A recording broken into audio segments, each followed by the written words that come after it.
जय जोहार। आशा कारण रौरे मन दर्शक मन सब ठीक ठाक ही यही।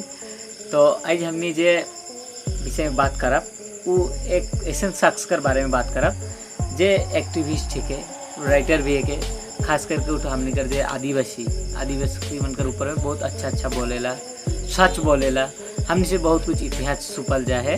तो ये सब के उठो निकला थे और बहुत अच्छा नॉलेज दे। तो चला एक सुनील वह मन कर मुख से। परसों के यानी 5 तारीख अयोध्या में भूमि पूजन रहे राम मंदिर कर लगे। तो वहाँ स्वयं हमने कर प्राइम मिनिस्टर नरेंद्र मोदी जी रहलन। तो ये सब ऊपरे हमने कर जे एक्टिविस्ट राइटर डुंगडुंग साहब जे हैं उमन का कहलन, चला वह मन कर मुख से अच्छे से सुनीला। साथियों जोहार। आज 5 अगस्त 2020 है और आदिवासी अस्तित्व पर जो निरंतर हमला हो रहा है उस संदर्भ में आज की तारीख को हमें याद रखना चाहिए। जिस तरह से 1 दिसंबर 1948 आदिवासी अस्तित्व को मटियामेट करने का एक दिन था, उसी दिन डॉक्टर भीमराव अंबेडकर ने संविधान के मसौदा अनुच्छेद 13 उप अनुच्छेद 5 से आदिवासी शब्द को हटवा दिया था। इसी तरह आज का दिन आदिवासी अस्तित्व को मटियामेट करने का और एक दिन है। मैं क्यों ऐसा बोल रहा हूं? इसलिए बोल रहा हूं कि राम मंदिर निर्माण के लिए भारत के आदिवासी बहुल क्षेत्र, जहां पर आज भी सरना, दिसौली, जाहिर थान या और भी कई आदिवासियों का धार्मिक स्थल है, उन धार्मिक स्थलों से समुदाय को पूछे बगैर या ग्राम सभाओं से अनुमति लिए बगैर भाजपा और संघ के आदिवासी नेताओं ने धार्मिक स्थलों की मिट्टी को चुरा कर अयोध्या भेजने का काम किया। आज झारखंड के प्रथम मुख्यमंत्री और आरएसएस के प्रचारक बाबूलाल मरांडी ने जो भी मिट्टी इकट्ठा किया गया था उसको अयोध्या ले जाने के लिए हरी झंडी दिखाया। अब यहाँ मौलिक सवाल उठता है, आरएसएस जो है क्यों ऐसा अभियान चलाया? सरना स्थलों से, देसौली से या फिर जहर थान से मिट्टी को क्यों ले जाया गया अयोध्या? वह इसलिए ले जाया गया क्योंकि ये लोग आदिवासी जो सरना धर्म को मानते हैं उनको हिंदू धर्म में शामिल करते हुए आदिवासी अस्तित्व को मटियामेट करना चाहता है। क्यों मटियामेट करना चाहता है? क्योंकि जो आर्य बाहर से आए हैं उनको पता है कि भारत के प्रथम निवासी हैं वो आदिवासी हैं। जब तक आदिवासियों को सनातन हिंदू धर्म में शामिल नहीं किया जाएगा, आर्यों का जो वर्ण व्यवस्था जो है उसके अंदर नहीं घसीटा जाएगा, तब तक जो है वो भारत देश का असली दावेदार नहीं हो सकते हैं। वो खुद को भारत का प्रथम निवासी घोषित नहीं कर सकते हैं। और इसी के रास्ते आड़े आ रहा था ये जो सरना आदिवासियों का दावा कि सरना धर्म एक अलग धर्म है। अब इसको हमें थोड़ा सा समझना पड़ेगा। आरएसएस जब से यह अभियान चला रहा है, या हम कह सकते हैं कि आरएसएस की जब से स्थापना हुई 1925 से, तब तक जो है कि वो निरंतर इस तरह का अभियान चला रहे थे।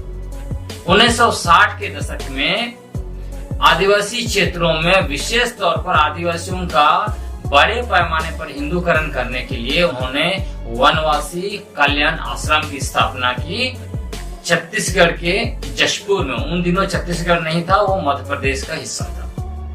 और वहां से जो अभियान चलाया, झारखंड, उड़ीसा, छत्तीसगढ़, मध्य प्रदेश और दूसरे जो भी आदिवासी बहुल क्षेत्र रहे हैं, वहां पे अभियान चलाकर बड़े पैमाने पर इन लोगों ने आदिवासियों का हिंदूकरण किया।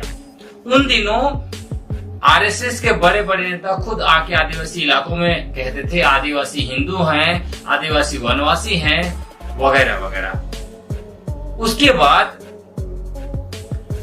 1980 और 90 के दशक में उन्होंने बड़े पैमाने पर आदिवासियों के बीच में कैडर खड़ा किया और कैडर खड़ा करने का परिणाम यह निकला, बाद के दिनों में आरएसएस के बड़े बड़े नेताओं को यह बोलने की जरूरत नहीं पड़ी कि आदिवासी वनवासी हैं या आदिवासी हिंदू हैं, आदिवासी सनातन धर्म का हिस्सा है या फिर सरना सनातन एक है, संताल सनातन एक है। यह सब बोलना उनको नहीं पड़ा। सीधे तौर पर उनके कैडर जो आदिवासी समाज से हैं वो ये सारा कुछ चीजें निरंतर बोलते रहे हैं। चाहे वो मंत्री बने, उदाहरण के रूप में सुदर्शन भगत का आप देख लीजिए, या फिर बाबूलाल मरांडी का इतिहास उठा के देख लीजिए, अर्जुन मुंडा का इतिहास उठा के देख लीजिए। इन लोग हमेशा से कहते रहे हैं कि आदिवासी हिंदू हैं, आदिवासी हिंदू हैं, वनवासी हैं वगैरह वगैरह। आरएसएस का एजेंडा को इन कैडरों ने बड़े पैमाने पर उठा दिया। और इसमें और बड़ी बातें हुई। शुरुआती दिनों में चूंकि आदिवासियों के बीच पैठ बनाना था तो आरएसएस कैसे पैठ बनाते, इसलिए उन्होंने देखा कि आदिवासियों के बीच अगर कुछ पैठ बना सकते हैं वो धर्म के नाम पर ही बना सकते हैं। क्यों ऐसा किया? क्योंकि उनको पता था कि आदिवासी लोग ही ऐसे लोग हैं जिन्होंने अंग्रेजों के सामने घुटना नहीं टेका, अंग्रेजों के खिलाफ ये लड़े। तब इनको लगा कि ये अंग्रेजों के खिलाफ लड़े, इसके पीछे क्या कारण था? इसके पीछे कारण था, उनको समझ में आया कि ये एकजुट थे। इनको जो है कि व्यक्ति से लेना नहीं था, उनको अपने समुदाय से लेना देना था। इसलिए इन्होंने समुदाय को बचाने के लिए लड़ा, आगे भी लड़ेंगे। इसी को ध्यान में रखते हुए इनको लगा कि ये जो आदिवासियों की एकता है उसको बांटना है और वो बांटने का सबसे अच्छा तरीका धर्म हो सकता है। और उन्होंने धर्म का तोड़ निकाला। धर्म को एक तरह से ऑफिम के रूप में वो लेकर आए और पहला डिवीजन आदिवासियों को दो फाड़ में किया, सरना बनाम ईसाई। आदिवासी इलाकों में बड़े पैमाने पर इन्होंने भ्रम फैलाया कि जो आदिवासी ईसाई धर्म को मानते हैं वो जो है सरना आदिवासियों को हकमारी कर रहे हैं, वो सारा जो है कि उनका हक ले रहे हैं और यही जो है कि सरना आदिवासियों का मूल दुश्मन है। और ऐसा प्रस्तुत किया कि ईसाई मिशनरी सारे सरना आदिवासियों को ईसाई बनाकर उनका अस्तित्व को मटियामेट कर रहे हैं, जबकि हकीकत क्या था? हकीकत उल्टा था। ये आरएसएस वाले खुद ही आदिवासियों का हिंदूकरण कर रहे थे। अगर उदाहरण के रूप में आप देखेंगे तो झारखंड ले लीजिए, सेंसस का आंकड़ा क्या बताता है? जनगणना का आंकड़ा बताता है कि राज्य में 39.7% आदिवासी हिंदू धर्म को मानते हैं,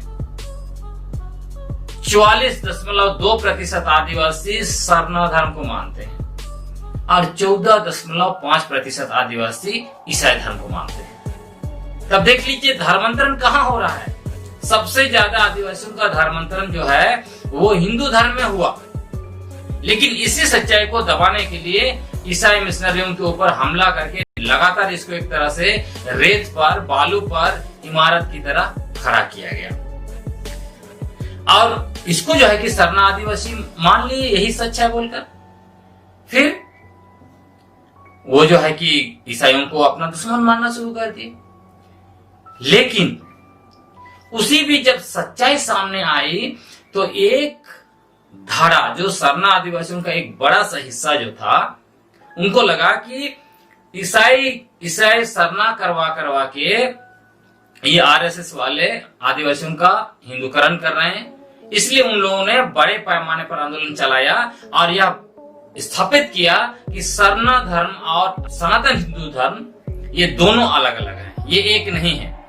और उस अभियान के तहत जिन आदिवासियों के घरों के ऊपर या छतों पर या जहां भी महावीर झंडा स्थापित किया गया था उसको हटवाकर उन्होंने सरना झंडा स्थापित कर दिया।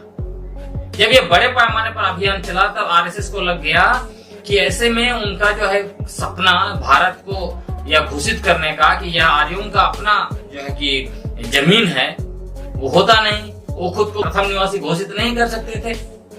आदिवासी जो हैं तो इसको फिर से दो हिस्सा में उन्होंने बांट दिया। जो लोग सरना सनातन एक है बोलते थे या संताल सनातन एक है बोलते थे, उनको अलग कर दिया, और जो लोग सरना बोलते थे उनको अलग कर दिया। और ऐसा दिखा रहे हैं कि जो सरना सनातन एक है कहते हैं वही सच्चे जो है कि आदिवासी हैं, और जो सरना सरना कहते हैं, सना कोड की मांग करते हैं, वो नकली आदिवासी हैं। मतलब ये सोचिए कि आदिवासी समाज को 3 हिस्सा में बांट दिया। एक तरफ जो ईसाई धर्म मानने वाले आदिवासी, दूसरी तरफ सरना सनातन एक है कहने वाले जो हिंदू धर्म के अंदर धर्मांतरित है वो आदिवासी, और तीसरा तरह का आदिवासी जो सरना धर्म को मानते हैं। यह स्पष्ट दिख रहा है कि आरएसएस अपना एजेंडा में सफल हो गया। आदिवासी समाज को है धर्म के नाम पर तहस नहस कर दिया। इसमें एक बात आप समझना है, जो तथाकथित सरना नेता हैं वो लोग पिछले 3-4 दशक से निरंतर जो है कि अभियान चलाए हैं। क्या अभियान चलाए हैं? सरना सनातन एक है, संताल सनातन एक है। मतलब ये कह सकते हैं कि आरएसएस का जो मूल एजेंडा है आदिवासियों का हिंदूकरण, उसको उन्होंने किया है। उसके लिए उन्होंने सरना धर्म का या सरना बैनर का बड़े पैमाने पर दुरुपयोग किया है, मिसयूज किया है। वो खुद को सरना नेता के रूप में दिखाते थे, लेकिन असल में जो है वो एक तरह से शेर के खाल में भेड़िए की तरह है। इन्होंने ही सरना समाज को सबसे ज्यादा क्षति पहुंचाया है। इनकी वजह से आज सरना समाज के अधिकांश लोग दिग्भ्रमित हो गए हैं। आज सरना समाज का अस्तित्व खतरे में है। इसमें सबसे मूल बात यह समझने की जरूरत है कि सरना, देसौली और जाहिर थानों का मिट्टी राम मंदिर के निर्माण के लिए ले जाना कोई छोटी मोटी घटना नहीं है। यह एक तरह से समुदाय आधारित समता मूलक आदिवासी समाज को भेदभाव से भरा हुआ वर्ण और जाति आधारित सनातन हिंदू धर्म में विलय करने की कोशिश है। यह एक तरह से आदिवासी अस्तित्व को खत्म करने का एक पुरजोर प्रयास है।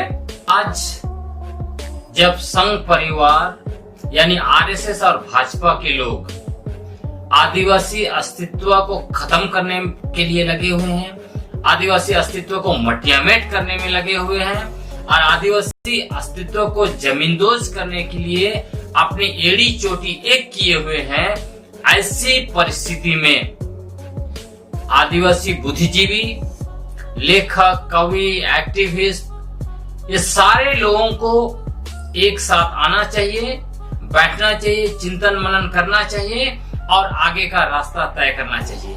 यदि हम लोग एकजुट नहीं हुए तो आने वाले समय में आदिवासी अस्तित्व नहीं बचेगा।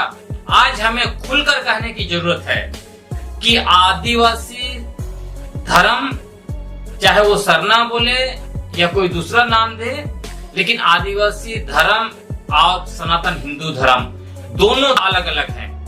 आदिवासी देश के प्रथम निवासी हैं और जो भी आर्य हैं वो बाहर से आए हुए हैं। यह साबित हो चुका है और हमें स्पष्ट कहना चाहिए, संघ परिवार, आरएसएस और भाजपा के लोग आदिवासियत को तय नहीं कर सकता है। इसलिए वो जो है आदिवासियों को वनवासी कहना या सरना सनातन एक है, संताल सनातन एक है, ये सारे चीजों को बंद करें। आदिवासी आदिवासी हैं, भारत देश के प्रथम निवासी हैं। हमारे पूर्वज हमें परिभाषित करके गए हैं, दूसरा कोई भी हमारा नया से कोई परिभाषा नहीं दे सकता है। इस सच्चाई को कोई नहीं झुठला सकता है कि हम आदिवासी भारत के प्रथम निवासी हैं। इसलिए साथियों, जिस तरह से राम मंदिर के बहाने आदिवासी अस्तित्व को जमींदोज करने की कोशिश की जा रही है, इसका पुरजोर विरोध किया जाना चाहिए। आज के लिए इतना ही। बहुत बहुत धन्यवाद। जोहार।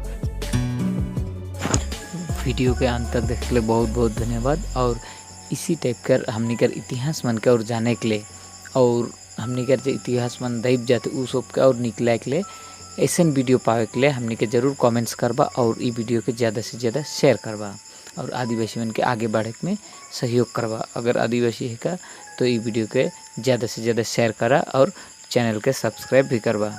जय जोहार, धन्यवाद।